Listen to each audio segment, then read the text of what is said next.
Wai dama kina cikin ban ɗaki tun ɗazu? Wallahi kin ji kunya Zainab.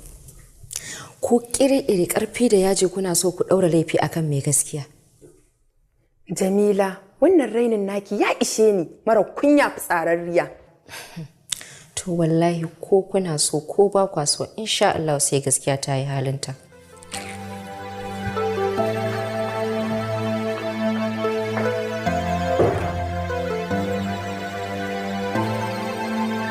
Ismail, duk abin da kake ka bari ka zo yanzu ina son magana da kai. Ko da daga nan zuwa makarba ne ina so mu zauna. Ina so ka zo mu tattauna tun kafin zane na daga masallaci.